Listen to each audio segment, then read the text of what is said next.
Let's go. Let's go. Okay. So we're talking about the lesson, and I have some notes. Again, just looking back at the structure of the lesson. Again, we're talking about the classroom routine, procedures, and all of that, starting with the warm-up, with the do now. It was kind of like a pre-assessment on the new, let's say, unit photosynthesis and matter cycling. And again, in terms of like having it as an independent work, then moving into a whole classroom discussion the same way. And I like the way that you use the thumbs up, thumbs down during the whole class discussion, and I like that how some scholars, they were, they're showing that, and then some of them who disagreed with one of the answers, and he explained like why, and you encourage that, like, okay, could you elaborate more, or could you just like let us know like why did you disagree with that?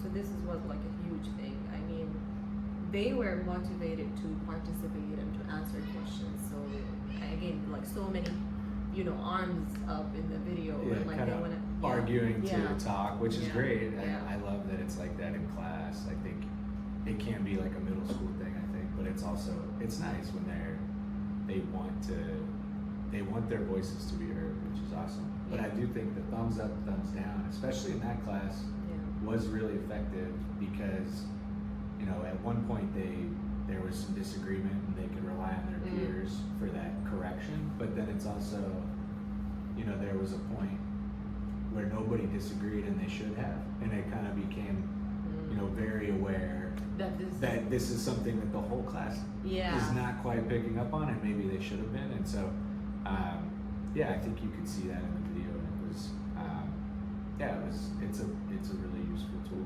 Yeah, and as you mentioned also in your reflection, it's a kind of like this is why we do this, the warm-up and the whole class discussion after that, like kind of correcting any misconception. And we saw like how the whole class, they had that kind of misconception that they needed. Yeah, so we were able to spend, Yeah. A good amount of time correcting that. I don't remember exactly what it was right now, but it was nice. And I know I mentioned in the reflection, I thought maybe I could have been a little more supportive, but I think at least when I was definitely more worried about when I realized like the whole class, I think that's where my head went, was to, okay, we're gonna address this, and I wasn't very, I could have been a little more encouraging.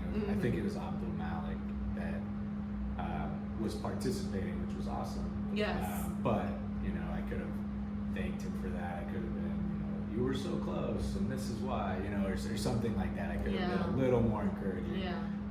Instead of just going straight to the correction. But it was a good moment though. Yeah, and it was a good moment, like to have scholars with their PLA, and again participating, and again this is something like they feel supported and also comfortable to share out in the class.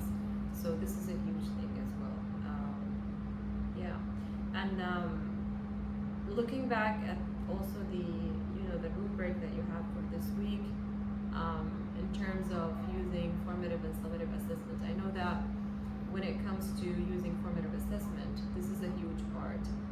We're talking about, let's say, diagnostic or pre-assessment, and then moving forward with like an exit ticket that happened at the end of the class in terms of like as a formative assessment to let you know like how you can being flexible with the lesson plan for the next class, and what you can do to make sure that they get what they need to get. And were they picking up throughout the class? Like it's kind of, we had the discussion afterwards, and clearly there was some misunderstanding, but it's like hopefully by the end they're able to get that question right, or if it's not that one, based on the same concept. And they had like kind of many opportunities during the class, and again it's 90-minute class, and the other activities in terms of like modeling, and again they've been using model, and I know in like from one unit to another unit it's gonna look kind of different a little bit, but that was also one of the activities, like modeling their plant system and then what they think, and sharing also a visual example for some of them who are like more visual learners that would help them. Yep, I think that went pretty well, and it does seem like, I don't know if it's just the quick transition into modeling, or it took them a while to get started, right? Like with that activity, even, we show the model, and it was, a very good example of what they should kind of move towards. But it still just took them a while to get started, and that's where I felt like maybe I could have been a little more clear with the instructions. Like I think I showed them a good model. Like I went into it and kind of explained it.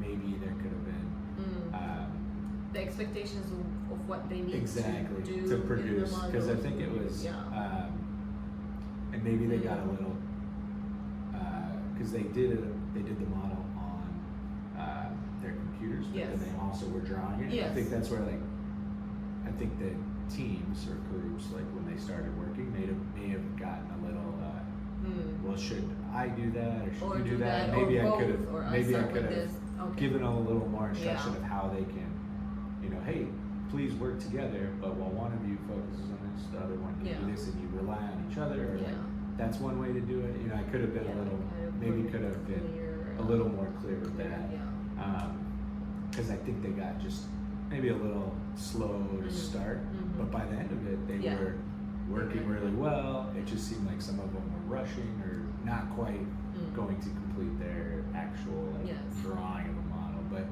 I think the point of that was mostly it's an initial model, it's a concept that we want to introduce so that they can, be better when we go to like more of a final. Yeah, and we get back to this and project, see like what you can add to your model after we've been, learning about these things. So that's a great. And then after that, I'm talking about the same activity. Also, they had the kind of flexible, seating.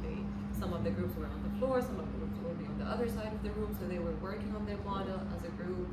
I mean, they need that time of, kind of movement and being flexible with that.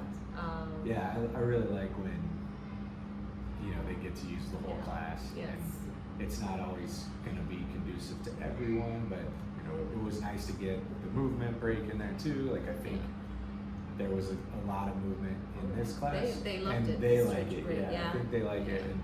And I'm always a little hesitant because I feel like I think I get a little uncomfortable with it, even though I enjoy it too.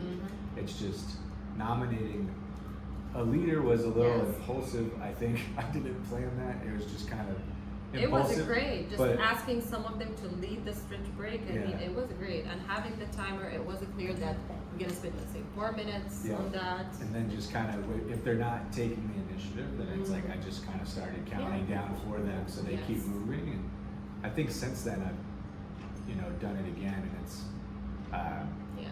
asking for a volunteer.